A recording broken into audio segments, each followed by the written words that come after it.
He had $75 million in his hands. And the first thing he did was kick his own mother out of the house. Not because she did anything wrong, just because he thought he no longer needed her. But what he didn't know, something his father had secretly planned before he died, would turn his entire life upside down in a single afternoon at the lawyer's office. Follow this story to the end. If you enjoyed it, hit like and comment the name of the city you're watching so I know how far my story has progressed. I remember the exact moment my son stopped seeing me as his mother. It wasn't the day Victor died. It wasn't at the funeral when Brandon stood next to me in a black suit that cost more than I used to spend on groceries in a month, looking out at the crowd of people who had come to mourn a man most of them barely knew. It wasn't even the day after, when the attorneys called us both into that glass-walled conference room downtown and laid out the terms of Victor's estate in language so clean and clinical it felt like being told the weather. No. The moment I lost my son was 3 weeks later, on an ordinary Tuesday evening, when he walked into the kitchen where I was making tea, set his phone face down on the counter, and looked at me the way you look at furniture you're planning to get rid of.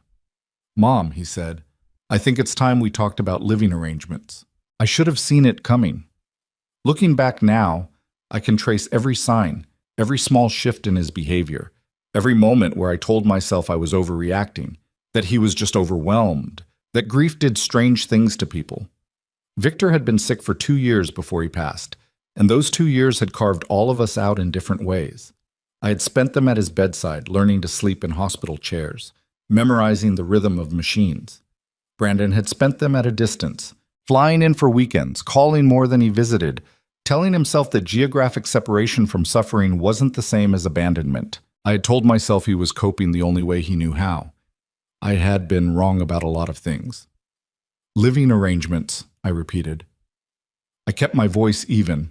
I was 61 years old, and I had survived things that would have broken most people twice over, and I was not going to let my voice shake in my own kitchen. "What does that mean, Brandon?" He pulled out one of the bar stools and sat down, and something in the way he did it, easy, unhurried, comfortable, in a way he hadn't earned, told me this was not a conversation. This was an announcement. "This house," he said, "it's technically part of the estate now, and I've been thinking about what makes sense going forward, and I think it would be better for both of us if you had your own space, something smaller, more manageable." I set my mug down on the counter. "More manageable," I said. "You don't need a place this size, Mom. It's 7 bedrooms. You'd basically be rattling around in here alone." "I've been rattling around in here alone for 2 years," I said, "while your father was dying. I managed." Something flickered across his face. Not guilt. Not quite. More like mild impatience. The expression of someone who has already decided how a conversation is going to end and finds the journey there tedious. "That was different," he said. "How was it different?" "Because Dad was here, or at least the situation was different. Things have changed now. I'm going to be using this house more. I have people coming through, business stuff. It would be easier if I wasn't here." He didn't say yes. He didn't have to. I looked at my son for a long moment. This boy I had carried, delivered at 3 in the morning during a February snowstorm, nursed through ear infections and nightmares, and a broken collarbone when he was 9. This boy I had driven to debate tournaments and stayed up late helping with college applications, and called every Sunday for 15 years no matter where either of us was. This boy whose father had loved him with a fierceness that bordered on fear, the fear that Victor always had, privately, that Brandon might not be strong enough for the world. I thought about that fear now. I thought about how right Victor had been. "All right," I said. Brandon blinked. He had been prepared for a fight. I could see it in the slight tension in his jaw, the way his hands were loosely braced on the edge of the counter, ready to push back. "All right," he said. "I'll start looking at apartments this week." I picked up my mug and walked out of the kitchen, and I did not cry until I was in my bedroom with the door closed, sitting on the edge of the bed that Victor and I had shared for 34 years, listening to the house breathe around me. Let me tell you about Victor Hale. People who knew him from the outside, from the financial press, from the investor conferences he attended, from the profile pieces that appeared in business magazines every few years, knew him as a self-made man, ruthless when he needed to be, brilliant with numbers in a way that bordered on intuitive, like he could feel where money wanted to move before anyone else could see it. He had built his first company at 26 with a borrowed $10,000 and a handshake agreement with a man he had met on an airplane. And by the time he was 40, he had turned that into a portfolio worth more than most people would see in 10 lifetimes. What those profiles never captured was the other half of him. The man who made pancakes on Saturday mornings and got the proportions wrong every single time. Who was constitutionally incapable of throwing away old newspapers. Who cried at nature documentaries but refused to admit it. The man who wrote me a letter every year on our anniversary. Not a card, a letter, pages sometimes. Because he said cards were lazy, and I deserved better than lazy. He was also, if I'm honest, a man with a complicated relationship with his own success. Victor had grown up with very little. Not dramatic poverty, not the kind that makes for neat origin stories, but the grinding, invisible kind. The kind where there's food, but never quite enough. Where you wear your brother's old clothes and pretend you don't mind. Where you learn early that money is not neutral, that it does things to people, warps them, exposes them. He never forgot that, not through any of it. The money is just a tool, he used to say. We'd be lying in bed late at night, that particular darkness that makes people honest, and he'd say it almost to himself, like a reminder. What matters is what you build with it, and what it doesn't take from you. He worried about Brandon. He loved him completely. That was never in question. But he worried. He saw in his son the same hunger he had felt in himself at that age, that desperate wanting, but without the years of scarcity that had taught Victor to be careful with it. Brandon had grown up comfortable, safe, insulated from consequences in ways that Victor blamed himself for, privately, in those late-night conversations I was privileged to be part of. I gave him too much, he said once. This was maybe a year before he got sick, before either of us knew what was coming. I wanted him to have everything I didn't, and I think I may have made a mistake. He's still young, I said. He's 28. That's still young. Victor was quiet for a moment. I hope you're right, he said. I really do. He was not right about everything, but about this, about what sudden, unearned wealth might do to an underprepared heart, he was exactly right. The apartment I found was in a decent neighborhood about 12 miles from the estate. 2 bedrooms, a small balcony, a kitchen that got good morning light. It was nothing like the house I'd spent 30 years in, but it was clean and quiet, and it was mine in the way that nothing in that estate had been mine in the weeks since Victor died. Because in those weeks, I had felt myself becoming a guest in my own home, something to be tolerated rather than welcomed. Brandon helped me move in a perfunctory way. He arranged for a moving company, which was generous, and he showed up for the first 2 hours before a phone call pulled him away, and he didn't come back. I didn't call him. I unpacked my own boxes, put my books on the shelves in the order I wanted them, hung Victor's photograph on the wall next to the window where the light would fall on it in the afternoons. My friend Maggie came to help. She brought food and wine and exactly the kind of practical, unsentimental support I needed, which was her particular gift. You know what I think? She said, sitting on the floor surrounded by newspaper-wrapped dishes while I figured out where to put them. I'm sure you'll tell me. I think Victor knew this might happen. I looked at her. The way he talked about Brandon, she said, even before he got sick. He loved that boy, but he wasn't blind, Evelyn. He saw what he saw. I didn't answer. I put a bowl on a shelf and took it down again because the shelf was too high. He must have made arrangements, Maggie said. Victor wasn't the kind of man who left things unprotected. I thought about that conversation as I drove home from my first meeting with the estate attorneys 3 days later. Maggie, it turned out, had no idea how right she was. The attorneys had called me separately from Brandon, which I noticed but didn't comment on. The firm was called Whitmore and Associates, and their offices were on the 42nd floor of a building downtown that had the quiet, hushed quality of serious money. Thick carpet, original art on the walls. The particular silence of a place where people came to talk about large numbers in low voices. The attorney I met with was a woman named Catherine Drummond. She was in her mid-50s, precise and measured in that way of people who spend their careers in rooms where imprecision has consequences. She had clearly worked with Victor for years. I could tell by the way she talked about him. not with the careful blankness of professional distance, but with something quieter and more genuine underneath. She set a document on the table between us and folded her hands. "Mrs. Hale," she said, "I want to explain to you directly what your husband arranged, because I think it's important that you understand the full scope of it." I sat down. What Catherine Drummond explained to me over the next 2 hours changed everything I thought I understood about my own situation. Victor had not simply left an inheritance.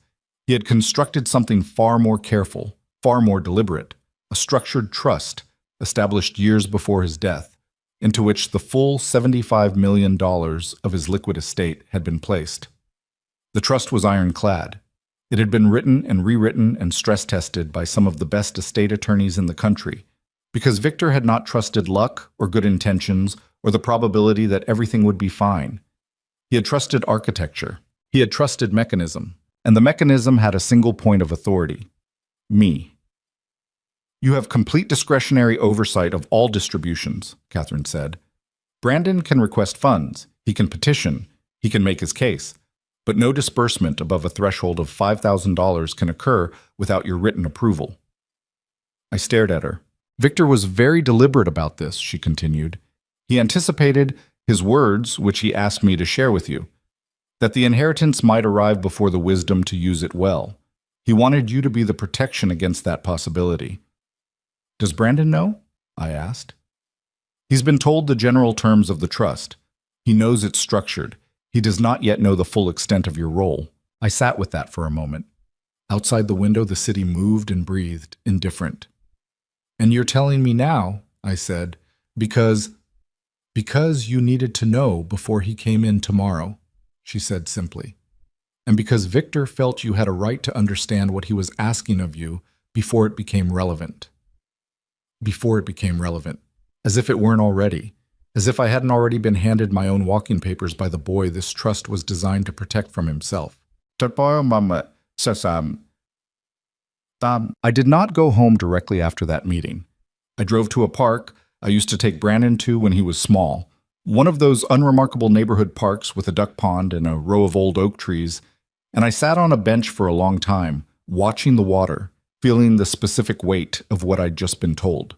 I want to be careful here, because it would be easy to make this story simple. To say that I sat on that bench and felt vindicated or triumphant or even just relieved. But it wasn't any of those things. What I felt was more tangled than that. I felt grief. For Victor, who had seen all of this coming and had tried to build a wall against it from beyond his own life. For Brandon, who had no idea what he was walking into. For myself. For the version of our family that I'd spent 30 years believing in. The version where we were solid, where we trusted each other, where money was just money. I felt something else too. Something I'm not proud of but won't pretend wasn't there. I felt the particular cold clarity of someone who has just realized they are not, in fact, powerless. Brandon called me that evening. This was the day after Catherine Drummond had explained the trust to me and approximately 1 week before Brandon would find out the truth for himself. And his call had the careful politeness of someone who had achieved what they wanted and could afford to be gracious. "Just checking in," he said. "How's the apartment?" "Fine," I said. "It suits me." "Good. Good. That's good." A pause. In the background, I could hear music, the particular thumping bass of a party or a club. "I had some guys over last night for dinner. The house looked really great. I had a chef come in, this incredible... Anyway, it was nice."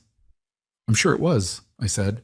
"Mom, I know this transition has been hard, but I really do think this is going to be better for both of us.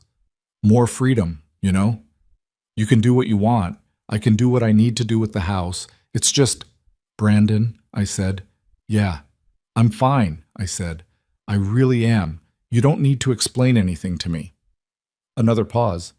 He seemed to be deciding whether to believe me. "Okay," he said finally. "Okay, I'll call you next week." He did not call me next week. I heard about his activities through a combination of sources. Maggie, who had friends in circles adjacent to the social world Brandon had suddenly entered. The attorneys who were obligated to inform me when requests came through the trust. And occasionally the financial press. which had developed a mild interest in Victor Hale's heir. What I heard was not surprising. It was just painful in the specific way that watching someone drive toward a wall in slow motion is painful. The particular helplessness of knowing what's coming and having no way to make them see it. Brandon threw a party at the estate 2 weeks after I moved out. I know this because one of the neighbors, a woman named Dorothea who had known Victor for 20 years, called me, quietly upset, to tell me there had been cars parked on the lawn and someone had broken the fountain in the east garden that Victor had installed the year we got married. "I'm sorry to bother you with this," Dorothea said. "No," I told her.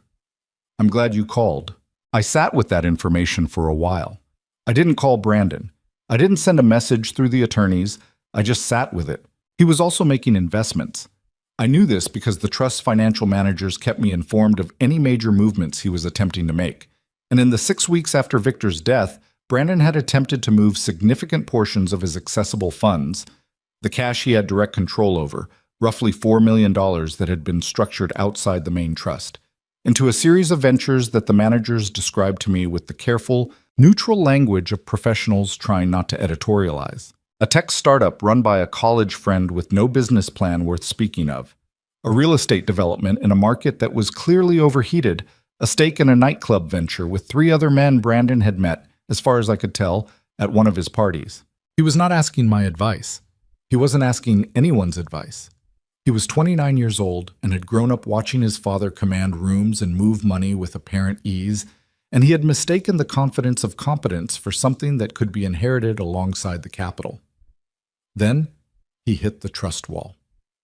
The first time it happened, it was a request for $800,000 to finalize the real estate investment. I got the call from Catherine Drummond at 8:15 on a Wednesday morning. "Mr. Hale has submitted a distribution request," she said. "Per the trust terms, it requires your approval." I was at my kitchen table, still in my robe, drinking coffee and reading the newspaper the way I had done almost every morning of my adult life. "What's the investment?" I asked. She explained it to me. I asked 3 questions. She answered them. "No, I said. There was a brief pause. "Understood," Catherine said. "I'll communicate that to Mr. Hale." I put the phone down and looked out at the morning light coming through my kitchen window.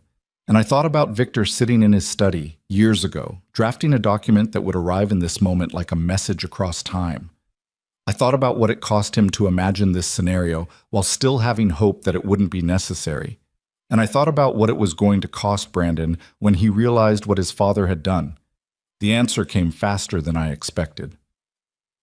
He called me 30 minutes after the rejection notice went through.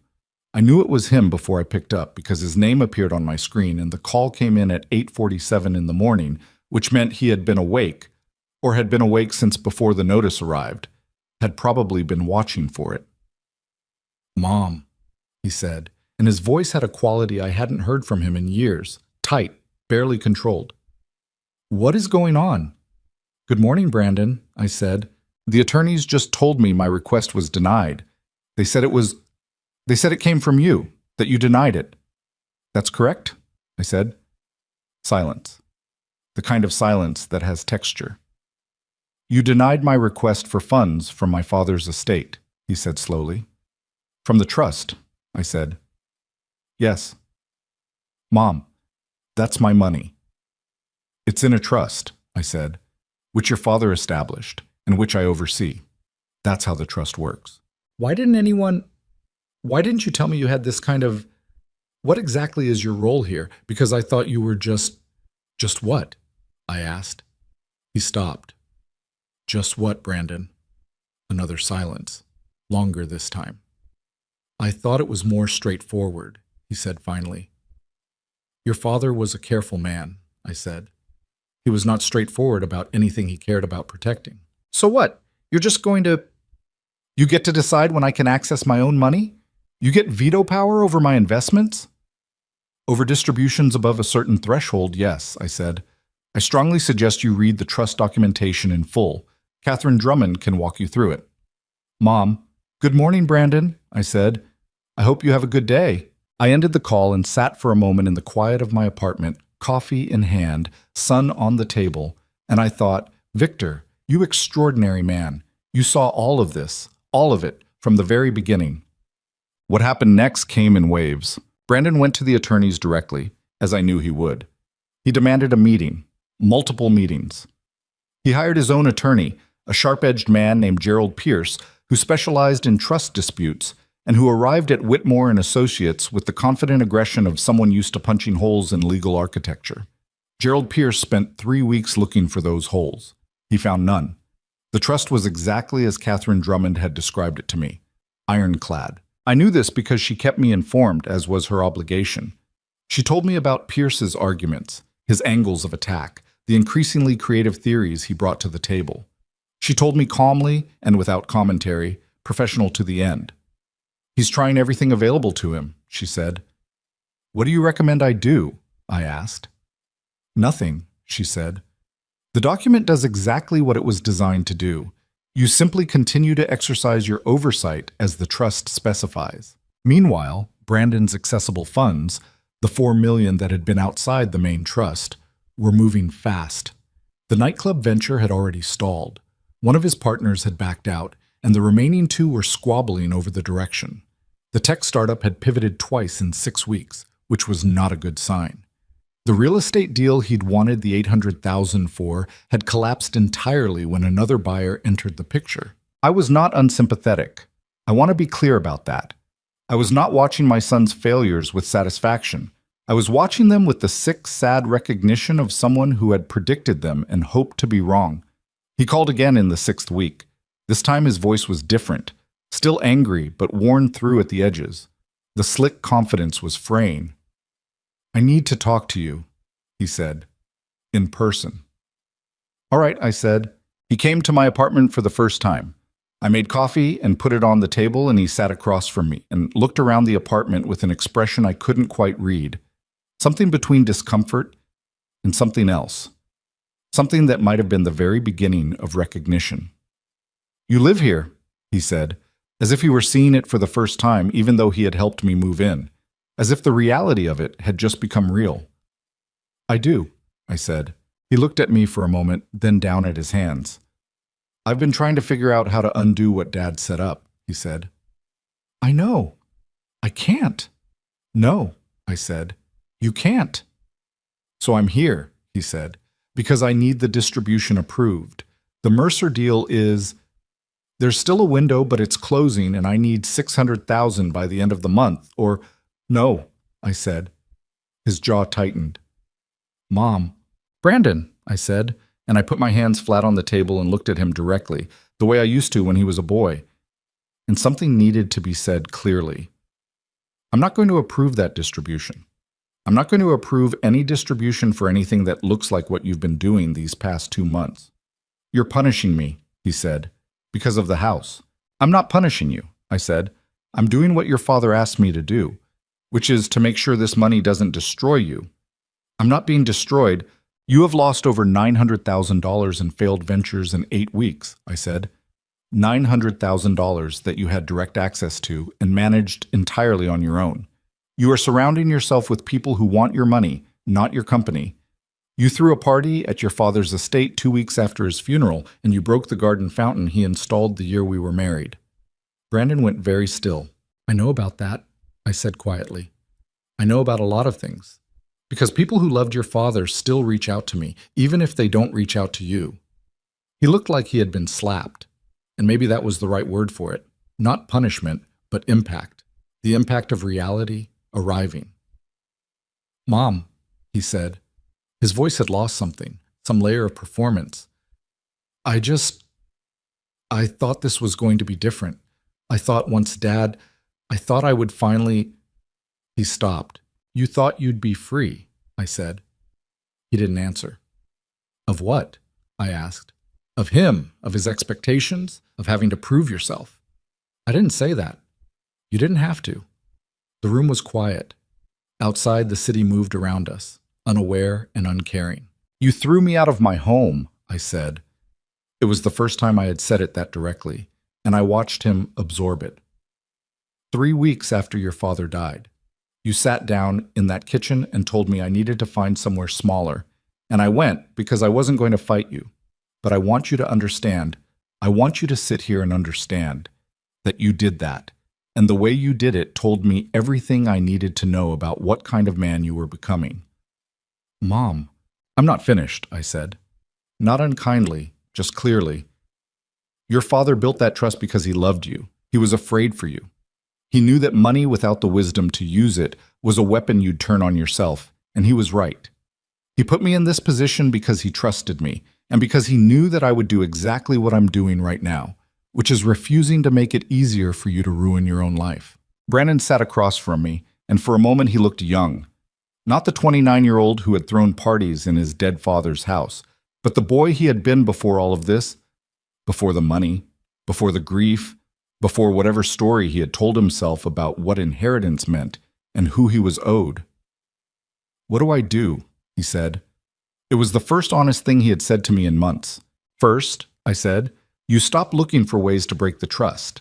It cannot be broken, and the time you spend trying is time you're not spending on anything useful. I wrapped my hands around my coffee cup. Second, you get an actual financial advisor. Not a friend, not someone you met at a dinner, a professional. You sit with them and you learn to understand what you have and what it actually takes to protect it. And the distributions? The distributions, I said, are going to stay where they are until I see evidence that you can make decisions worth supporting. He looked at me. Something in his face was working, some internal machinery engaging that might have been going unused for a long time. That could take... Yes, I said. It might. That's the point. He left an hour later. He didn't thank me. He was still too angry for that, still too bruised by the collision with reality. But as he walked out the door, he paused for just a second with his hand on the frame, and he looked back at me with an expression that was hard to name. Not gratitude, not yet, but something that was beginning to turn in that direction, like a compass needle finding north for the first time in a long time. Dad really planned all of this, didn't he said. Not quite a question. Your father planned everything he cared about, I said, and he cared about you most of all. Brandon was quiet for a moment. Then he walked out into the afternoon, and I sat alone in my small apartment with my coffee going cold and Victor's photograph on the wall and the particular, exhausting weight of being the wall between someone you love and their own worst self. I did not know then how long it would take. I did not know how many more moments like this were ahead of us. How many rejections, how many arguments, how many mornings I would sit at my kitchen table and ask myself if I was doing the right thing, if Victor had been right to trust me with this, if there was a version of this where it all went differently. But I knew one thing. I was not going anywhere. Not this time. Not... The weeks after that conversation moved slowly. The way time does when you're waiting for something to break, and something always breaks eventually. You just never know which direction it'll fall. Brandon did hire a financial advisor. I found out not because he told me, but because Catherine Drummond mentioned it in passing during one of our weekly check-in calls. The way she mentioned most things. Neutrally, without comment, like someone reading the weather. Mr. Hale retained a financial consultant, she said. A firm called Prescott Advisory. They have a solid reputation. That's something, I said. It is, she agreed, with the measured warmth of someone who had seen enough of these situations to know that one right decision meant very little on its own. She was right to be measured, because hiring Prescott Advisory turned out to be the only smart thing Brandon did for the next 2 months. I heard the rest from Maggie, who heard it from her friend Carolyn, whose husband ran in the same investor circles Brandon was trying to break into. The social world of serious money is smaller than it looks from the outside, and gossip moves through it with a particular efficiency. Not maliciously, just inevitably, the way water finds the lowest path. Brandon had pivoted from failing investments to throwing himself into the social infrastructure of wealth. Dinners at expensive restaurants. A box at the stadium. Weekend trips with a rotating cast of men who had names I didn't recognize and whose connection to actual business was unclear. He was performing the life of a successful person, building the appearance of belonging, spending money to purchase access to rooms where he hoped the next big thing would fall into his lap. He's buying friends, Maggie said. We were in her kitchen, which was the kind of warm, slightly chaotic kitchen that made you feel immediately at home. She was pouring wine with the generosity of someone who understood the therapeutic value of a good pour. You know what that costs, Evelyn. You know how fast that burns through a budget. He still has access to the smaller disbursements, I said. Anything under $5,000 doesn't require my approval. And how many $5,000 dinners do you think he's throwing a week? I didn't answer. I already knew. The money outside this trust, the $4 million he'd started with, was down to somewhere around 2.3 by this point. I knew this because Prescott Advisory had, in a show of either transparency or careful positioning, sent a summary to Catherine Drummond's office, which had then been forwarded to me. The math was not complicated. At the rate he was moving, he had maybe 18 months before that buffer was gone entirely. And then the only money left would be the trust, which meant the only person standing between Brandon and a very expensive, very public collapse was me. I was not sure he understood that yet. Met. He called me on a Thursday evening in the 9th week after Victor's death, and the number of times I can remember the exact week tells you something about what that period felt like from the inside. Every week was its own event, its own small drama, its own set of choices I was trying to make carefully. I wanted to update you, he said, and his voice had the careful, slightly formal quality of someone who has been coached to handle a difficult relationship. All right, I said. I've been working with Prescott. It's been useful. They showed me there were some moves I made early on that weren't great in retrospect. I kept my voice even. I'm glad you have good counsel, I said. I wanted to talk to you about an opportunity. He said the word the way salespeople say it, with that particular lift, that invitation to excitement. There's a company, a logistics startup. They have contracts already in place, real revenue. It's not one of these. It's not like the other things. This is solid. Prescott has looked at it and they think, send it to Catherine, I said. The financials, the principles, everything. I'll look at it. A pause. You'll actually look at it? I said I would. Another pause, longer. Okay, he said. Okay, I'll have them send it over. He did. I looked at it. Prescott's assessment was reasonably favorable. The company had genuine contracts, management with a track record, a realistic growth model. It was not spectacular, but it was not reckless. I approved the distribution. $200,000. When Catherine informed him, he called me immediately. You approved it, he said. I did. Why? It was a strange question, but I understood it. He had been expecting to fight, had steeled himself for another wall, and the absence of the wall had disoriented him. Because it was worth approving, I said. That's how this works, Brandon. Bring me something reasonable and I'll consider it reasonably. Bring me another nightclub investment and I'll say no before you finish the sentence. A long silence. I didn't realize it worked like that, he said. Your father didn't build this to punish you, I said. He built it to slow you down long enough to think. He hung up without saying much else. But something had shifted slightly in the architecture of our conversations. The wall between us was still there, but there was a door in it now, small and stiff from disuse that hadn't been there before. I was not managing this well, if I'm honest. I want to be clear about that because it would be easy to tell this story as though I were perfectly composed throughout, the wise, patient mother operating from a position of serene certainty. That would be a lie. I was 61 years old and I was alone in an apartment I was still getting used to, in a city where my social life had been built around a marriage that no longer existed, managing a relationship with my son that had never been more complicated, all while carrying a grief that I hadn't had time to properly sit with because there was always another decision to make, another phone call from Catherine, another piece of news from Maggie that required me to recalibrate. I missed Victor in the specific, physical way that long marriage produces.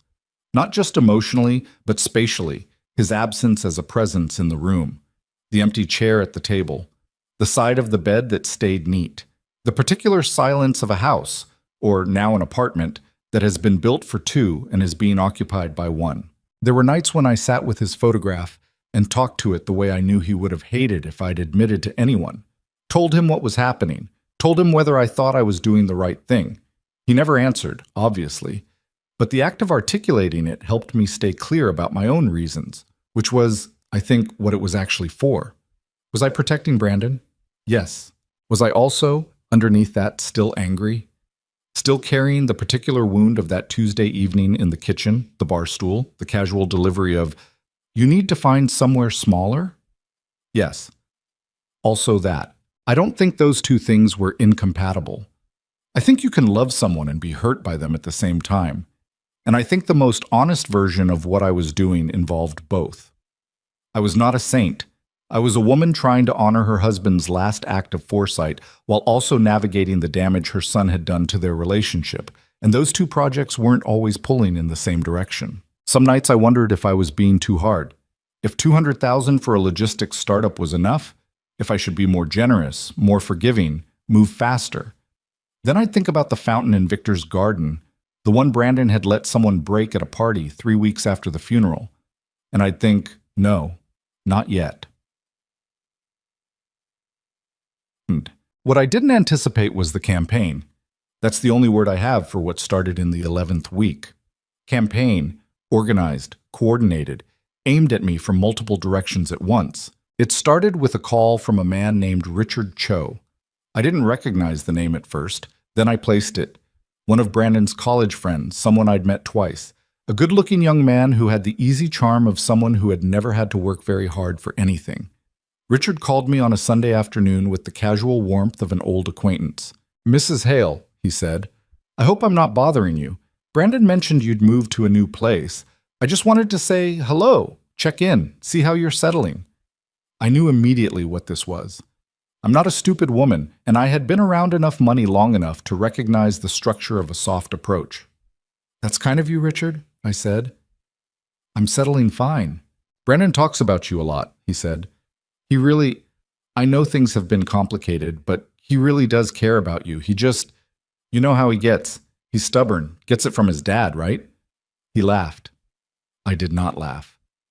"What can I do for you, Richard?" I asked. A small pause. "He's going through a hard time," Richard said.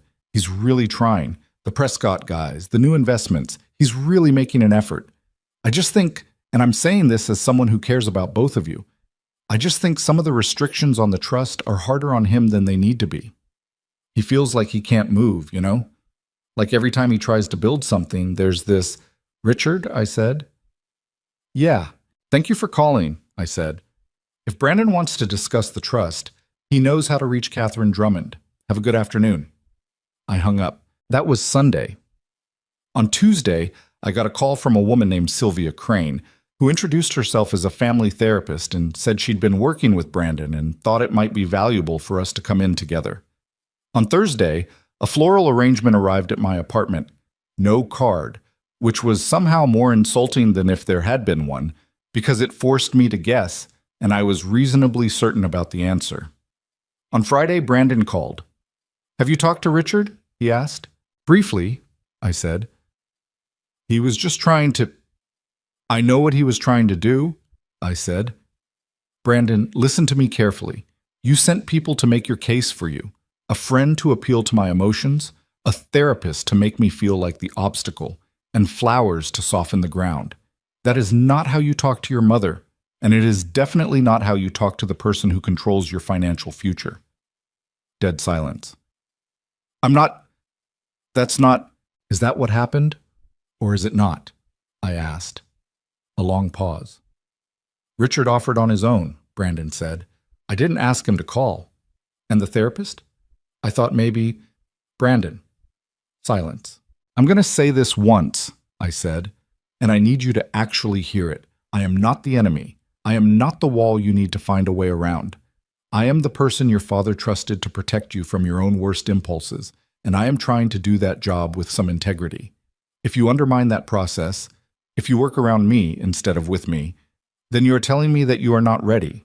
And if you are not ready, the answer to every distribution request is no, automatically, for as long as it takes." I could hear him breathing. "Do you understand me?" I asked. "Yes," he said, quietly. "Good," I said. "Now, how's the logistics investment performing?" Another pause. This one different. Surprised. It's doing okay," he said. "Revenue was up last quarter. The Prescott guys are happy with it." "Good," I said. "Come have dinner with me next week. Bring me the updated financials, and we'll talk." He was quiet for a moment. "You want to have dinner?" "I want to see my son," I said. "And I want to see whether he's growing up. Those two things can happen at the same dinner table." He came on a Wednesday. I cooked. Nothing elaborate, just the pot roast I'd made since before he was born, the one he'd always requested for his birthday. He noticed. He didn't say anything about it directly, but I saw him look at the pot on the stove when he walked in, and something in his face went briefly soft before he caught it. We sat down and he spread the Prescott reports across my kitchen table, and I looked at them properly, the way Victor would have, not performing scrutiny, but actually applying it, asking the questions that mattered. Brandon answered them. Some answers were good. A few showed the gaps in his understanding that I expected to see. But he wasn't defensive about the gaps. When I pointed to something he didn't understand, he wrote it down. That was new. That was something. Halfway through dinner, after the financials were put away and we were just eating, he put down his fork and looked at me. I owe you an apology, he said, for the apartment thing. I waited. I handled that wrong, he said. I knew it when I was doing it, and I did it anyway. And I've been telling myself it was the right call, that we both needed space, that it made sense practically. But that's not... He stopped, picked up his fork, put it down again. You were still grieving. We both were. And I made it worse. Yes, I said. You did. I'm sorry. I looked at him across the table. My son, who looked so much like his father around the eyes, and so much like his younger self when he was uncertain, which was something he almost never let people see. I know, I said. I believe you. That's it? What else would you like? I asked, genuinely. I don't know, he said. A bigger reaction, maybe. I'm not built for big reactions, I said. I'm built for long ones.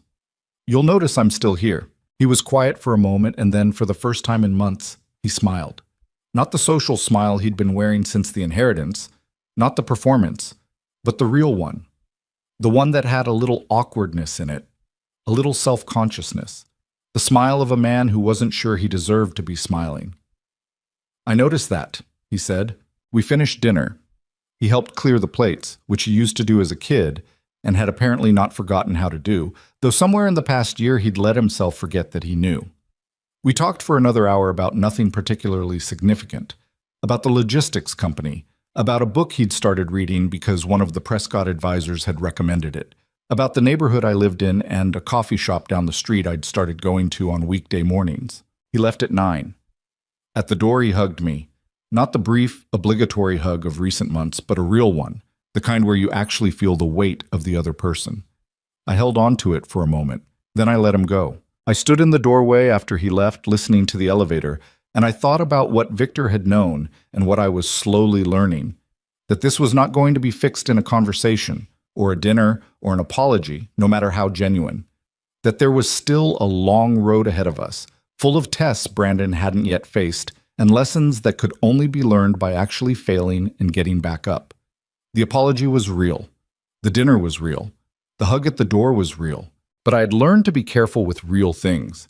Real things could become something else when the pressure changed. I had seen it happen once already. I was not going to let myself forget that.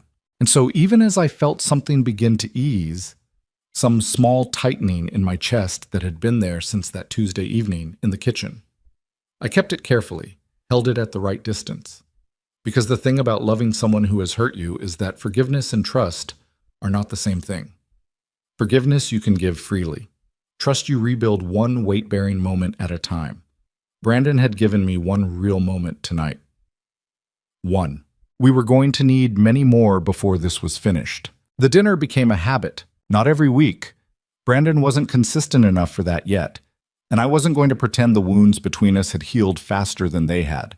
But every 2 or 3 weeks, he'd show up at my door, sometimes with the Prescott reports, sometimes without. And we'd sit at that kitchen table and eat and talk, cautiously at first, then less cautiously as the months moved forward. He still had the tendency to perform, to present the best version of whatever was happening rather than the honest one, but I was learning to wait him out. If I sat quietly long enough, the performance would run out of material and the real thing would surface underneath. That was progress. Slow, imperfect, real progress. What I wasn't prepared for was how fast everything else would deteriorate around the edges of it.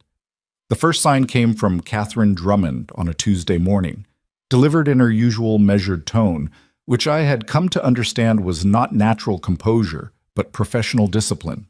The practiced steadiness of someone who had learned to deliver difficult information without the delivery becoming the story. "I need to inform you that Mr. Hale has begun talking to a second legal team," she said. "A firm called Vantage Legal. They specialize in contested trust arrangements." I set down my coffee. "He's going back to court?" "Not yet. At this stage it appears to be exploratory, but Vantage has a particular reputation for finding procedural vulnerabilities in trust documentation. They're more aggressive than Gerald Pierce was." I thought about the dinner 2 weeks earlier, the pot roast, the apology, the hug at the door. "Thank you for telling me," I said. "I thought you should know before it became something else," she said. I sat with the phone in my hand for a long time after we hung up. Outside my window, the morning was gray and flat, the kind of sky that couldn't decide between rain and not. I thought about what it meant, whether it meant he was running both tracks simultaneously, the dinners and the legal challenge, keeping me warm while his attorneys looked for the lock to pick, or whether he'd started this process before the dinners and hadn't known how to stop it, or whether there were two Brandons operating independently, the one who was trying and the one who was still angry enough to fight. All three of those possibilities were true to some version of him I recognized. I didn't call him. I waited. He called me 4 days later, and the moment I heard his voice, I knew he knew that I knew. There was a quality to it, careful, slightly braced, that wasn't there in our better conversations. "I wanted to talk to you about something," he said. "Go ahead," I said. There are some people I've been consulting with about the trust structure, about whether there are any aspects of it that might be worth reviewing." I didn't say anything. Not to challenge it, necessarily. More to understand it fully, to see if there are any... "Brandon," I said. "Yeah." "Is this the version where you tell me, or the version where you hope I don't know yet?" A long pause. "How long have you known?" he asked. "Long enough," I said. "Who are these people? Vantage Legal?" Another pause. Longer. "Yes." "All right," I said. "I'm not going to pretend I'm not disappointed. Because I am. I'm going to ask you directly. Were you planning to keep doing this? The dinners, the conversations, all of it, while your attorneys looked for a way to cut me out?" "It wasn't like that," he said. "I started that process before. We weren't in the same place then that we are now, and I didn't know how to stop it without it looking like like you were admitting you'd been doing it," I said. He didn't deny it. I pressed my hand flat against the counter and breathed steadily. "Call them off," I said. "Mom, call them off," I said again, "or I will instruct Catherine Drummond to flag every distribution request as under legal review, which means nothing moves for as long as the challenge is active. Nothing. You understand what that means practically? That's not... You can't just..." "I can," I said. "Read the trust documentation, the one you've apparently had Vantage Legal studying. Read the section on contested proceedings." Silence. "Call them off," I said for the third time. "Not because I'm threatening you. Because if you want any version of a real relationship with me, and I think part of you does, I think that part showed up at my dinner table 3 weeks ago, then you have to stop operating in two directions at once. Pick one."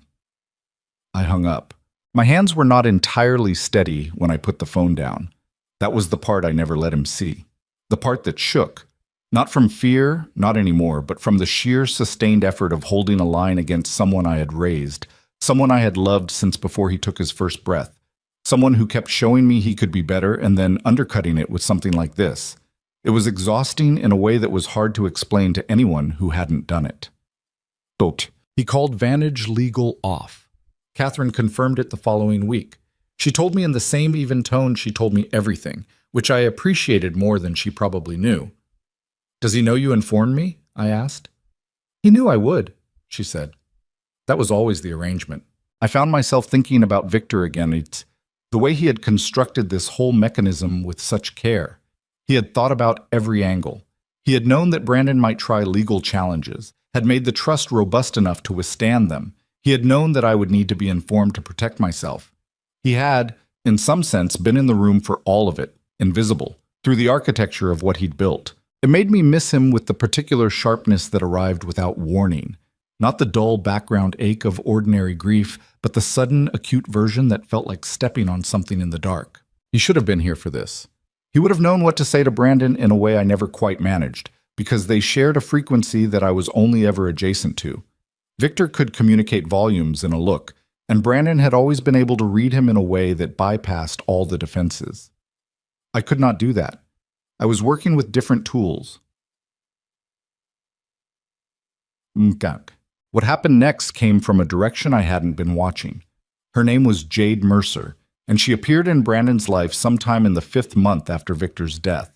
I didn't know about her until Maggie mentioned her casually, the way Maggie mentioned things she knew would require me to ask follow-up questions. Apparently he's been seeing someone, Maggie said. We were at her kitchen table again. It had become our unofficial headquarters. Young, very young Evelyn. I think she's 23. That's his business, I said. Of course it is, Maggie said, in the tone that meant she hadn't finished yet. Carolyn met her at dinner last month. She said the girl spent 20 minutes asking questions about the estate. Not about Brandon, about the estate. I looked at Maggie. Specific questions, Maggie added, like she'd done research. I didn't say anything for a moment. I thought about what it meant to be 29 years old with a public inheritance and a lifestyle built on the performance of wealth, and what kinds of people that tended to attract. He's an adult, I said finally. He's a naive adult with a target on his back, Maggie said, which is different. She wasn't wrong. But I also knew my limits. I couldn't protect Brandon from everything, and I couldn't make decisions for his personal life the way I could influence his financial ones. The trust covered money, not relationships. And intervening in this directly was the surest way to push him toward exactly what I was worried about. So I waited. I kept having the dinners. I kept watching. And then, in the 6th month, Jade Mercer walked into one of our Wednesday evenings. Brandon hadn't warned me. That was the first thing I registered. Not that he brought her, but that he brought her without saying anything in advance, the way you'd introduce someone to a distant acquaintance rather than to your mother. They were already through my door when I opened it. Him slightly ahead, her just behind him with the practiced ease of someone who had spent time thinking about how to walk into a room. She was, as Maggie had said, very young, pretty in a deliberate way, everything carefully assembled, nothing accidental. She smiled at me with the warmth of a person who had rehearsed warmth. You must be Evelyn, she said.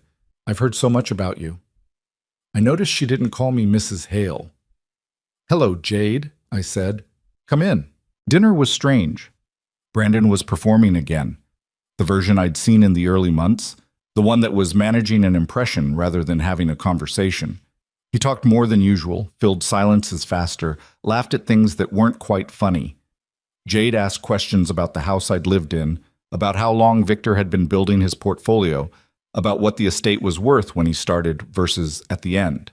She framed them as curiosity, friendly, interested curiosity, but they had a direction to them, a trajectory, and I am not a woman who has lived 61 years without learning to feel the shape of a direction. After dinner, while Brandon was in the other room taking a phone call, she looked at me across the table with a small smile that was slightly different from all the other small smiles. He talks about you all the time, she said, about how much he looks up to you. Does he? I said. He said you have final say on the trust. She said it lightly, conversationally, like a fact she'd just happened to remember. That must be a big responsibility. It is, I said.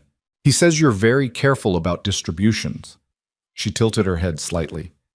Is it true that the timeline might be that there are conditions he needs to meet before the larger portions are released? I put my fork down and looked at her directly. Jade, I said, what is it you're actually asking me? The practiced warmth flickered, just for a second. Then it reassembled. Nothing specific, she said. I just care about him. I want to understand his situation. His situation, I said, is none of your business. And if he's told you otherwise, then we'll be discussing that at the next dinner. She said nothing. When Brandon came back, the evening ended quickly. He could feel something had shifted. He was attuned enough for that, even if he hadn't been present for the conversation. He didn't ask me about it directly. He hugged me at the door more briefly than usual, and I watched them leave together and stood in my hallway thinking about Victor's specific fear, that sudden wealth would corrupt Brandon. and how his father had imagined the corruption coming from inside Brandon himself, not from outside. But corruption doesn't always grow from the center outward. Sometimes it finds a door. I called Brandon the next morning. "Tell me about Jade," I said. A defensive pause. "What about her? How long have you known her?" 4 months? Around there? How did you meet? At a dinner, through Marcus. Marcus was one of the rotating cast I'd been hearing about for months, another name without a clear biography. "Does she work?" I asked. She does some consulting, social media, events, that kind of thing. Has she asked you for money?" "Mom." "I'm asking you a direct question," I said. "Has she asked you for money, or asked you to invest in something she's connected to, or asked you about the trust?" A pause that was its own answer. "She asked once," he said. "About the trust." I told her the basic structure. "The basic structure," I repeated. She was just curious. It came up naturally. "Brandon," I said, and I tried to keep my voice level, tried to keep the frustration from sharpening it into something that would make him defensive rather than honest. "She asked me about it at dinner last night. While you were out of the room, she asked about distribution timelines." Silence. "She said she cares about you," I said. "Maybe she does. I don't know her well enough to say, but I want you to be careful about what you share and with whom and why. Because you are 29 years old with a public inheritance and a lifestyle that makes you visible, and not everyone who appears in that visibility is there because of who you are." "You think she's using me," he said. Flat. "I think you're not asking yourself the question hard enough," I said, which is different. He didn't respond to that.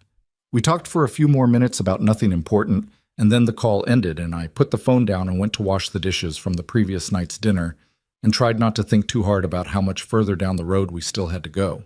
The Jade situation resolved itself over the following month, not through any dramatic confrontation, but through the particular entropy of a relationship that has no real foundation.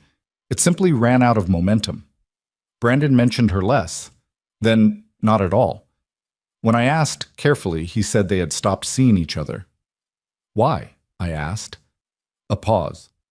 "She kept asking about things that weren't her business," he said. "I didn't say I told you so. I didn't feel it either." There was no satisfaction in watching him learn a lesson this way, through experience rather than foresight, because the lessons that come through experience always cost something you can't get back. "I'm sorry," I said instead.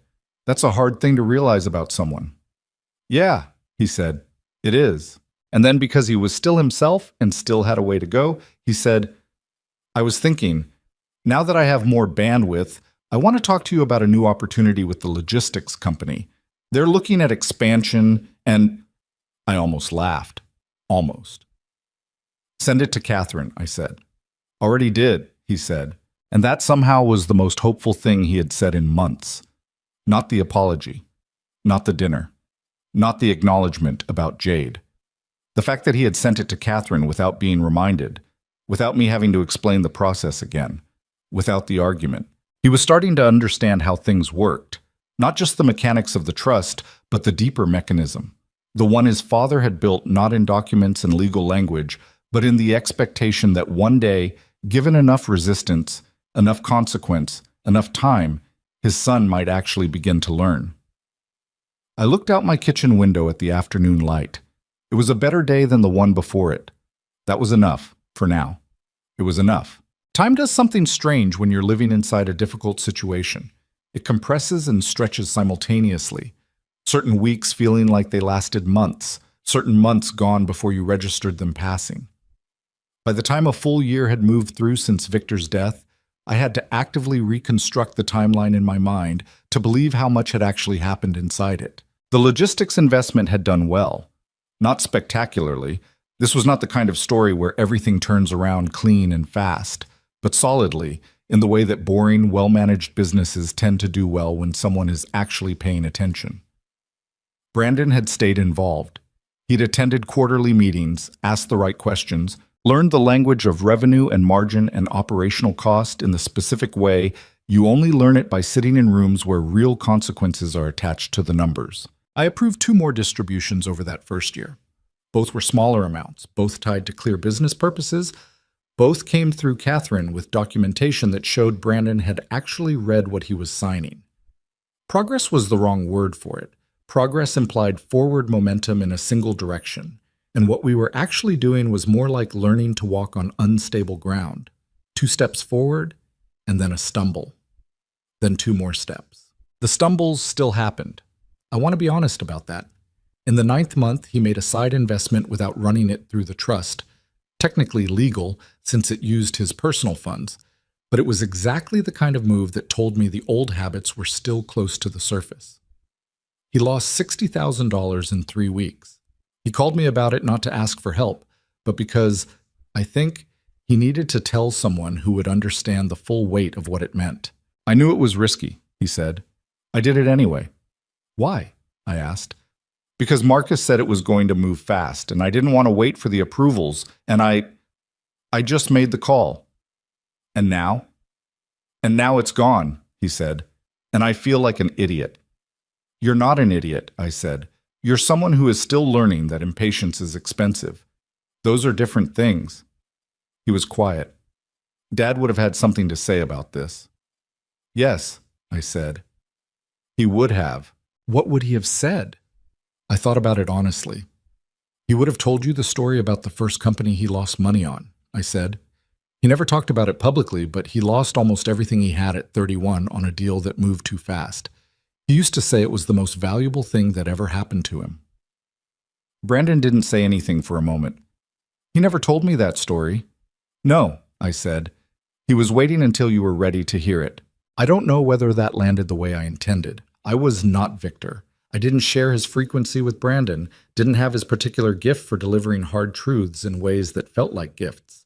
But something shifted in the quality of the silence on the other end of the line. Something that felt less like resistance and more like receiving. Send me the documentation on what happened, I said. Not for the trust, just so I understand what you're looking at. He did. I looked at it, and then I called him back, and we spent an hour going through it together. Not me lecturing, but 2 people trying to understand what had gone wrong and why. That was new. That had never happened before, in any form. I did not tell Maggie about it. Some things needed to stay between us. The second stumble was harder. It came in the 14th month, and it came not from Brandon's decisions, but from outside, from the particular world he'd built around himself in the early months of the inheritance, the one populated by people whose loyalty was calibrated to his bank balance. A man named Devin Price had been part of Brandon's circle since almost the beginning, one of the original rotating cast, someone who had been at the early parties and stayed through the social reorganization that followed. He was charming in the way that people who are very good at managing relationships tend to be charming, attentive, funny, capable of making you feel like the most interesting person in the room. Brandon had trusted him more than he trusted most people in that circle, which was exactly the kind of trust Devin Price had been cultivating. What Devin did with that trust was take out a loan using Brandon's name, not forged documents, nothing that crude. It was more sophisticated than that, built on a series of verbal commitments Brandon had apparently made in casual conversation, commitments Devin had then leveraged into a financial arrangement with a private lender who had done minimal due diligence because the name Hale was attached to it. By the time Brandon found out, Devin had taken $140,000 and was unreachable at the number Brandon had for him. Brandon called me at 11 at night. I was already in bed and I answered because I always answered when his name came up on my screen. That was a rule I had set for myself without ever making it explicit. One of those private commitments you make without ceremony. Something happened, he said. He told me. All of it, in the halting, mortified way of someone recounting their own humiliation. The conversations he'd had with Devin, the things he'd said casually that he hadn't understood were being recorded in Devin's memory as leverage. The phone that went straight to voicemail. The lender's call that morning. When he finished, the line was quiet. Are you okay? I asked. I'm not hurt. It's money. He stopped. No, actually, I'm not okay. I'm really not okay. I feel like an idiot again, and I know you're going to say I'm not, but I feel like one. I'm not going to say you're not, I said. A pause. You're not? You made choices that left you vulnerable to this, I said. You can feel like an idiot about those choices. That's appropriate. But Devin Price made a decision to exploit your trust, and that's on him in a completely different category. Both things are true. He was quiet for a moment. I should have seen it, probably, I said. But you were building your ability to see it while he was already doing it. That's the problem with learning through experience. The exam comes before the lesson. What do I do now? Call Catherine Drummond in the morning, I said. She has people who handle exactly this kind of situation. Document everything, every conversation you can remember, every message, every meeting, and then let the professionals handle Devin Price. Mom, he said, and his voice had changed. The efficiency had gone out of it, the problem-solving tone. Why did he do it? I thought he was a friend. I sat up in the dark and thought about how to answer that honestly without being cruel. Because you had something he wanted, I said. And because some people have learned to look at relationships the way a carpenter looks at wood. They see what they can build with it, not what it is on its own. Devin saw an opportunity. He didn't see you. How do you know the difference between the real ones and the ones like Devin? Time, I said. Mostly time. The real ones are still there when you have problems, not just when you have money. You look back at 18 months and you ask yourself, who showed up when things were hard and who disappeared? A pause. Who do you have an answer for? He was quiet for a long moment. You, he said. That's about it. I didn't have an immediate response to that. It landed somewhere deep, in that place where you keep the things that are too significant for quick reactions. Then you're starting to understand something important, I said. The Devin Price matter was resolved over the following 2 months through a combination of legal action and the particular efficiency of people who deal with financial disputes professionally. Brandon didn't recover all of it, but he recovered most of it. More importantly, he handled the process himself. He sat in the meetings, he made the decisions, he didn't ask me for approval or guidance beyond that first phone call. He managed it. When it was over, he came to dinner, and he looked different, harder in the places where he'd been soft, and softer in the places where he'd been performing hardness, like something had been rearranged inside him into a more honest configuration. I let the rest of them go, he said. We were eating, and he said it without preamble, between one bite and the next, as if he'd been carrying it and needed to set it down somewhere.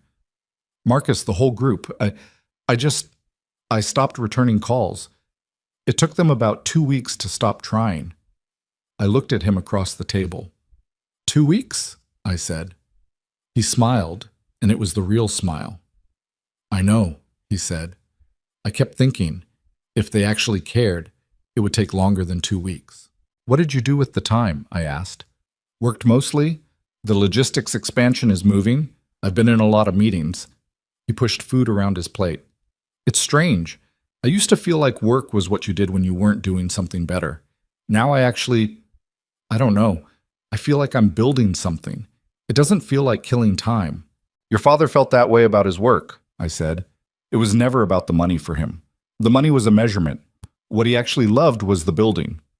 Brandon looked at me with an expression I didn't quite have a name for. Not nostalgia exactly, something more active than that. I'm starting to get that, he said. It was in the 16th month that he asked me the question I had been waiting for, without knowing I was waiting for it.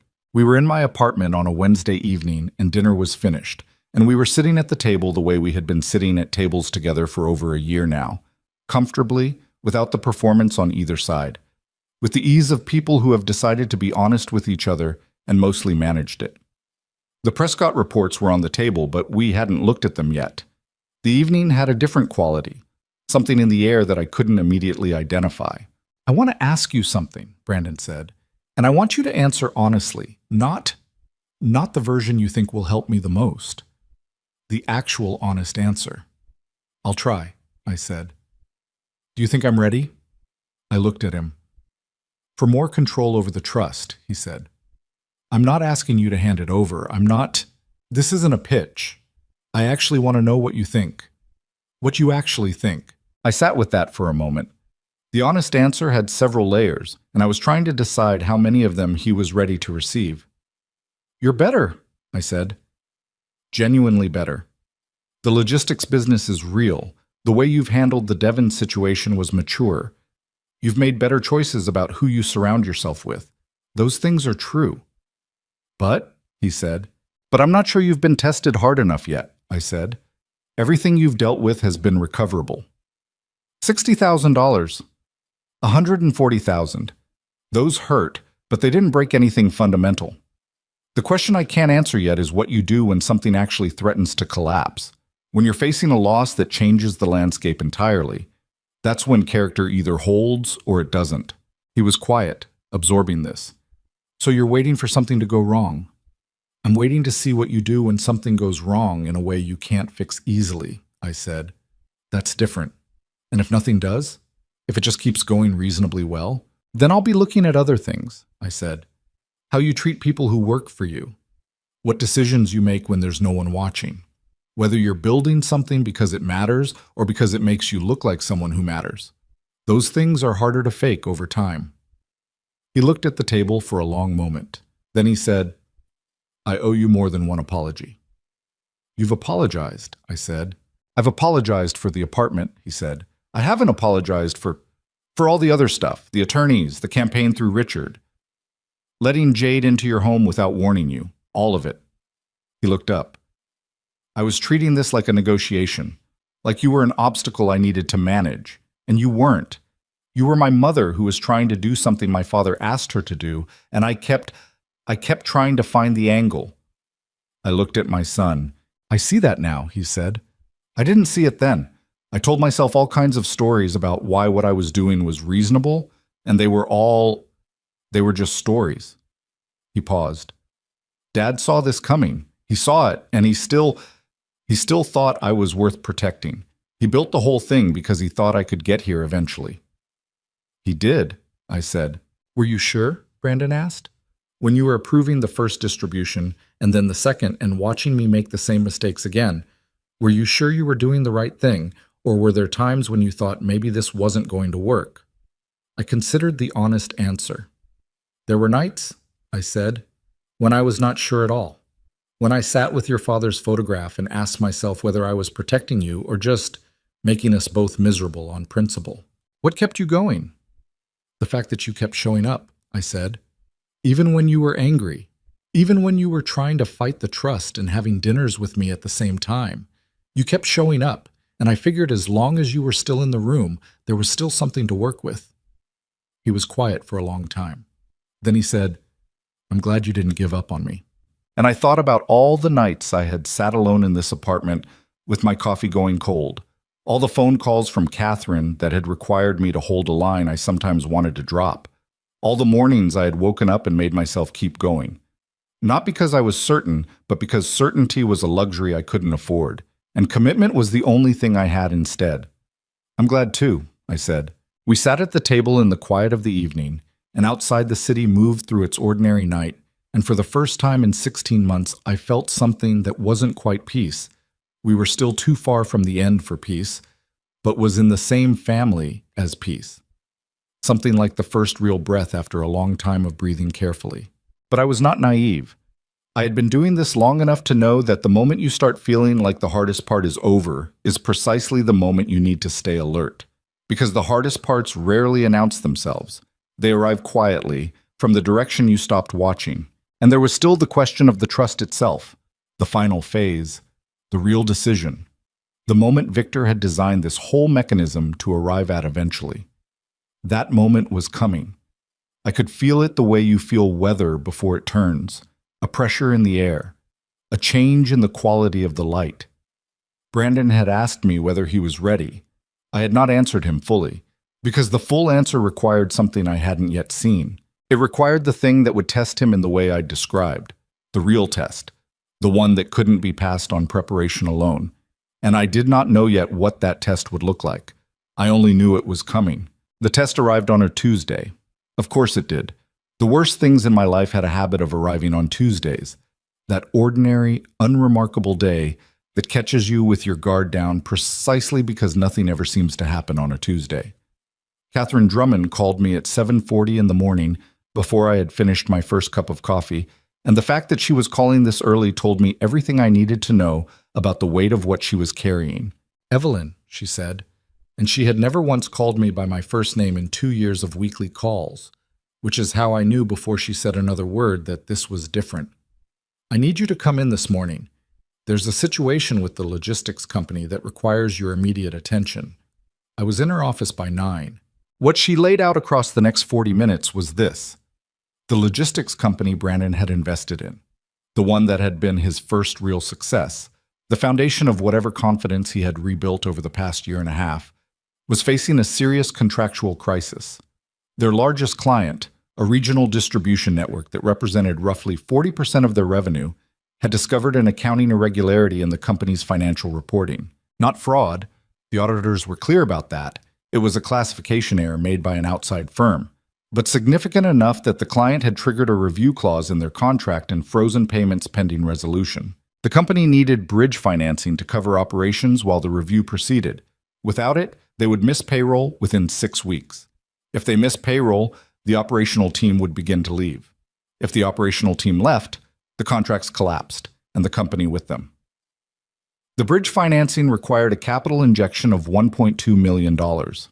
And Brandon, sitting across from me in Catherine's office, he had arrived 15 minutes after I did, quiet in a way he hadn't been quiet in months, a white around the edges kind of quiet, was asking the trust to provide it. "I know what this looks like," he said. He was not performing. That was the first thing I registered. There was no pitch in his voice, no angle, no management of my impression. He looked like a man who had slept badly and knew he was out of easy options. "I know you're going to wonder if I'm panicking, if I'm just trying to protect an investment because I don't want to lose it." "Is that what's happening?" I asked. "Part of it," he said. Honest. The old Brandon would never have said that. "Part of it is, yes, I don't want to lose it, but the bigger part is that there are 43 people who work for this company, and they did nothing wrong, and they are going to lose their jobs because of a paperwork error that their own accounting firm made, and I can stop that from happening." I looked at my son across Catherine's desk. "Walk me through the numbers," I said. He did. He had brought everything: the auditor's report, the client's review documentation, the company's cash flow projections, the Prescott advisory assessment which had been prepared, I noticed, before he called me, meaning he had gone to them first rather than coming to me cold. He knew the numbers. Not the broad strokes, but the details. Operating costs per week, the specific terms of the review clause, the timeline of the resolution process, what happened to the contracts if the company stabilized versus if it didn't. He had done the work. He had sat with it, understood it, and then come to me. I asked him hard questions. He answered them. When he didn't know an answer, he said so and pointed to where the information was in the documentation rather than guessing. Twice I pushed him on assumptions that seemed optimistic, and he adjusted them in real time, recalculating without defensiveness, following the logic where it went rather than where he wanted it to go. When we finished, Catherine excused herself for a few minutes on the pretext of checking something, which I understood was her way of giving us the room. Brandon and I sat across from each other in her quiet office. "Tell me something," I said. "If this company folds, if I say no, and you lose this investment, what happens to you?" He thought about it. I could see him actually thinking, not reaching for the answer that would sound best, but genuinely sitting with the question. "I lose the money," he said, "which I can. It hurts, but it doesn't break me. The trust is still intact. The personal funds I have left are manageable." He paused. "I lose 2 years of work, something I actually built from the ground up, or close to it. That's harder." "And the 43 people?" "They lose their jobs through no fault of their own," he said. "And I have to live with knowing I could have done something about it." "That bothers you more than the money," I said. It wasn't a question. "Yeah," he said, "it does, and 6 months ago I don't think it would have." I looked at my son for a long moment. This man who had sat in my kitchen 2 years ago on a bar stool and told me I needed to find somewhere smaller, who had thrown parties in his dead father's house, who had hired attorneys to dismantle the mechanism his father had built with such care, who had brought a calculating young woman to my dinner table and sent friends to soften my defenses and spent months trying to find the angle on every situation, and who was sitting here now, in this office, not asking me to believe in him, but simply laying out the facts and letting me decide. Who had done the homework before asking? who had thought about 43 strangers before he thought about himself. "I need until tomorrow morning," I said. He nodded. No argument, no push, no attempt to accelerate my timeline. He just nodded and stood up and picked up his jacket. At the door he paused. The same pause, the same doorframe moment that had been happening since the very beginning of this, and I wondered if he knew it, if he understood that he always stopped at the door when something real had just happened between us. "Mom," he said, "whatever you decide, I mean it. Whatever you decide is the right call." He left. I sat in Catherine's office and asked her to come back in, and we talked through the legal and financial dimensions of what I was considering, and she told me everything she knew without telling me what to do, because that was who she was. I drove home in the early afternoon and sat at my kitchen table with Victor's photograph on the wall in the light, and I talked to him the way I still did sometimes, privately, in the quiet hours. "Is this it?" I said. "Is this the thing you were waiting for?" He didn't answer. He never did. But I had learned, over 2 years of doing this without him, that I didn't always need him to answer. I had learned to hear in the silence the echo of everything he had ever told me when he was still here to say it. The money is just a tool. What matters is what you build with it, and what it doesn't take from you. I approved the distribution the next morning. The accounting review resolved in 11 weeks. The client reinstated the contract. The company stabilized. Payroll was met. None of the 43 people lost their jobs. By the end of the quarter, the bridge financing had been partially repaid from company cash flow. Brandon called me the day the final resolution came through. He was in his car. I could hear the background noise of city traffic. And he was crying, quietly, in the way men cry when they're trying not to and can't quite stop it. "It worked," he said. "They just confirmed it. The contract's back. Everything's..." It worked. I sat down at my kitchen table. "I know," I said. "Catherine told me this morning. 43 people kept their jobs," he said. "Yes." A silence. The traffic noise. His breath unsteady at the edges. "I keep thinking about Dad," he said. "About what he would think if he could see how bad I was at the beginning. How badly I handled all of it. The things I did." "He knew you were going to handle it badly at the beginning," I said. "That's why he built the trust. That doesn't make me feel better about it." "It's not supposed to make you feel better," I said. "Feeling bad about it is part of how you become someone who doesn't do it again." He laughed, a little. The wet, unsteady laugh of someone who has been crying. "You sound like him when you say things like that." "I'll take that," I said. "Mom." His voice steadied. "I want to ask you something. I've been thinking about this for a while and I didn't know how to bring it up, but there are businesses in Dad's portfolio that are struggling. Small ones, the kind he took on because he believed in the people running them, not because they were profitable. And I want to do something with them. Not just financially, actually get in there, work with the people running them, figure out what they need." He paused. "I want to do what Dad actually did. Not what I thought he did, the big moves, the public stuff. What he actually did, which was sit down with people who had real ideas and help them build." I was quiet for a moment. "I looked into some of them already," he said. "There's a woman in the portfolio, Eleanor Voss. She runs a small manufacturing operation that was one of Dad's early investments. She's been struggling since a contract fell through last year. She's got 30 years of experience and no capital, and she's about to lose it all. I want to help her." "With trust funds?" I asked. "No," he said. "With my time. With whatever I've learned in the past 2 years. And then, yes, eventually maybe with some capital if it makes sense. But I want to start with the time." I sat with that. The texture of it. What it meant. "Your father would have liked that," I said. "I know," he said. "I think that's why I want to do it." I called Catherine Drummond 2 weeks later and told her I wanted to begin the process of transitioning the trust to its final phase. She was quiet for a moment on the other end of the line. Not surprised, I don't think, but taking a moment to understand the significance of what I was saying. 2 years of weekly calls, 2 years of distributions approved and denied, legal challenges navigated, difficult conversations had. 2 years of holding something that Victor had placed in my hands with complete trust and trying to be worthy of it. "Are you certain?" she asked. "Yes," I said.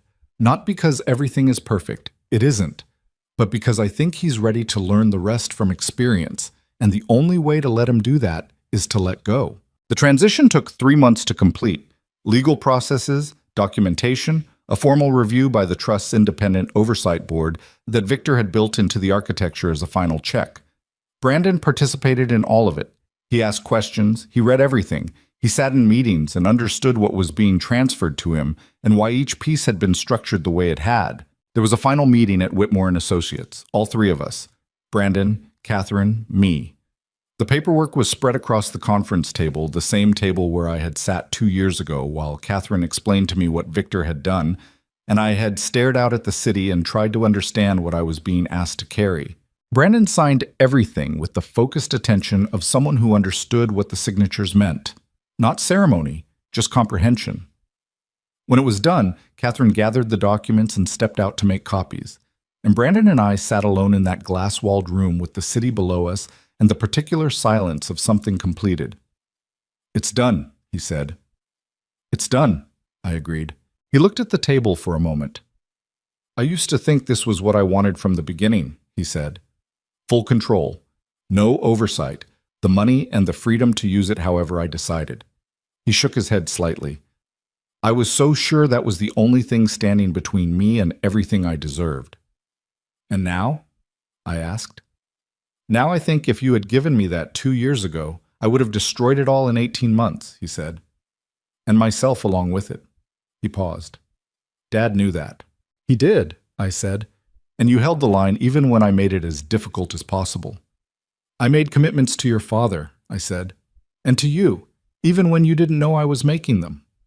He looked at me, really looked at me, the way people do when they're trying to see something they've been looking past for a long time. "Can I ask you something honest?" he said. "Yes." "Was there ever a moment when you thought about just walking away? Giving me what I asked for, releasing the trust early, letting me make my own mistakes, and stopping fighting for something I was making so hard?" I considered the honest answer. "Yes," I said. "More than once. There were nights when I sat alone in that apartment and thought, he's a grown man, I'm exhausted, maybe this isn't mine to carry." I paused, and then I thought about your father, about what he asked me to do, about what it meant that he trusted me with the most important thing he had, which wasn't the money. It was you. Brandon's jaw tightened. He was holding something back, and I let him hold it, let him decide what to do with it. "I'm sorry," he said, "for making it that hard. For the apartment, for the attorneys, for Jade, for Richard, for all of it. I'm sorry for who I was for those first months. I'm sorry it cost you that much to hold on." "I know," I said. "I've known for a while, but I needed you to get here on your own." He reached across the table and put his hand over mine. Not a dramatic gesture, just a hand, warm and a little uncertain, the hand of a man who was still learning how to be present in the simple ways. I left my hand where it was. Outside the window, the city went about its business. Indifferent as always, not caring whether any particular story resolved itself or didn't, moving forward with the mechanical continuity of a world that doesn't pause for human reckoning. But inside that room, something had concluded. Not perfectly. Nothing about any of this had been perfect, and I was too old and too honest to pretend otherwise. But truly, genuinely, in the way that matters. Eleanor Voss, it turned out, was a remarkable woman. Brandon brought me to meet her 3 months after the trust transition on a gray November morning at her manufacturing facility. A modest operation in a light industrial area, the kind of place that smelled of machine oil and hard work, staffed by people who had been there for decades and treated the business like something that belonged to all of them. She was in her late 50s, weathered in the good way, the way that comes from a life spent solving real problems rather than managing appearances. She shook my hand with a grip that meant business and looked at me with eyes that were doing their own assessment, and I liked her immediately in the uncomplicated way I liked most people who didn't waste time. "Your son has been invaluable," she said. "I want you to know that. He came in here and rolled up his sleeves, and I expected the usual, the rich kid who wants to learn the optics of charity. That's not what I got." I glanced at Brandon, who was looking at the floor with the self-consciousness of a man being complimented in front of his mother. "He told me a little about the past few years," Eleanor said, "about how he learned to do things the hard way." I told him, that's the only way anything real gets learned, the hard way. You can study all you want, but you don't actually know until something costs you. That's true, I said. He's going to be all right, she said, and she said it with the directness of someone who had seen enough of people to have opinions worth something. He's going to be more than all right if he keeps going the way he's going. I looked at her. Thank you for telling me that. Thank you for whatever you did to get him here, she said simply. Later, driving home through the gray afternoon, Brandon said, "She reminds me of you a little bit." "In what way?" I asked. "She doesn't waste energy on things that don't matter," he said. "And she doesn't let people off the hook just because it would be easier." I didn't say anything. I watched the road. "I'm setting up a foundation," he said. "I've been working on the structure with Prescott and a nonprofit consultant. It's going to focus on small businesses. The kind Dad used to support quietly, the ones that don't have access to conventional funding. I want to do it in his name, the Victor Hale Foundation." He paused. "I want you to be on the board."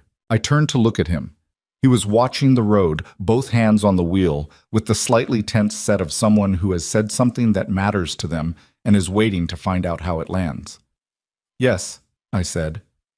He exhaled. "Yeah?" "Yes," I said again. "I'd be honored."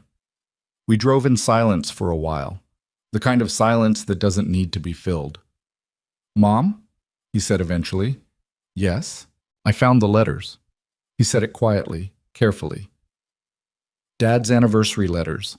There were 2 I hadn't seen. They were in a box in the study that I hadn't gone through yet. One of them talked about you, about why he trusted you the way he did. He paused. He said you were the only person he had ever known who could love someone completely and still tell them the truth. He said that combination was rarer than money and worth more than anything he'd ever built. I looked out the window at the passing city. My eyes were wet, and I didn't try to stop that. I was 63 years old, and I had earned the right to cry in a moving car when my dead husband said something true about me from beyond his own life. "He was generous," I said. "He was right," Brandon said. We didn't say much after that. We didn't need to. Some things that have been long and hard and real don't require a closing statement. They simply arrive at their end, and the arrival is its own eloquence. I think about Victor's trust differently now than I did when Catherine first explained it to me. In the beginning, I thought of it as a mechanism, a legal structure, an instrument of protection, something built from the outside to contain a problem. And it was those things.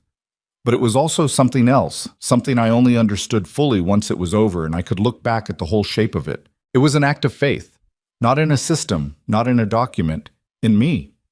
Victor had looked at everything he knew about his son and his wife and the world they would have to navigate without him, and he had decided that the best protection he could build was not a wall, but a person. That the most important thing he could leave behind was not money or legal architecture, but a choice, my choice, made over and over again across 2 years of difficult mornings and exhausting evenings. To hold on when letting go would have been so much easier. He trusted me to know when to say no, and when to say yes, and when to sit in a car on a gray November afternoon and let my son tell me that his father had seen me clearly, and let that be enough. I have learned things from this that I could not have learned any other way. I have learned that love is not soft. Real love, the kind that actually serves someone, is the hardest thing there is. It requires you to watch someone you care about walk into walls and not pull them back, because the only way they'll stop walking into walls is if they feel the impact themselves. It requires you to hold a line when every part of you wants to just give in, to make it easier, to buy peace with your own comfort. I have learned that dignity is non-negotiable, that the moment you let someone, even someone you love, especially someone you love, treat you as less than you are, you have not made peace. You have just postponed the damage. I should have established those limits long before Victor died. I waited too long. I told myself it was love when sometimes it was just avoidance, and there is a difference. I have learned that wealth without character is not a gift. It is a test you haven't studied for, given to you on the worst possible day. Victor knew that. He had lived it himself in a different way. He built his entire estate plan around that understanding, and he was right. Not because money is evil or dangerous by nature, but because character is the only thing that decides what money becomes once it's in your hands. And I have learned, this is the one I carry most carefully, that people can change. Not always, not quickly, not without cost. But genuinely, when the pressure is right and the love is real and the walls are in the right places, people can change. My son is not the man who told me to find somewhere smaller. He is not that man anymore. He is something more difficult and more genuine than that man ever was. He is his father's son in the ways that matter. And some days, when the foundation work is going well, and Eleanor Voss calls to report good news, and I sit at my kitchen table in the morning light with coffee that hasn't gone cold yet, I look at Victor's photograph on the wall and I think, we did it. Not easily, not cleanly, not without scar tissue on both sides, but we did it. The $75 million was never the inheritance. This was. This hard, slow, costly, irreplaceable thing we built between us in the space his father left behind. This was what Victor Hale left his family, and it was worth every difficult morning it took to earn it.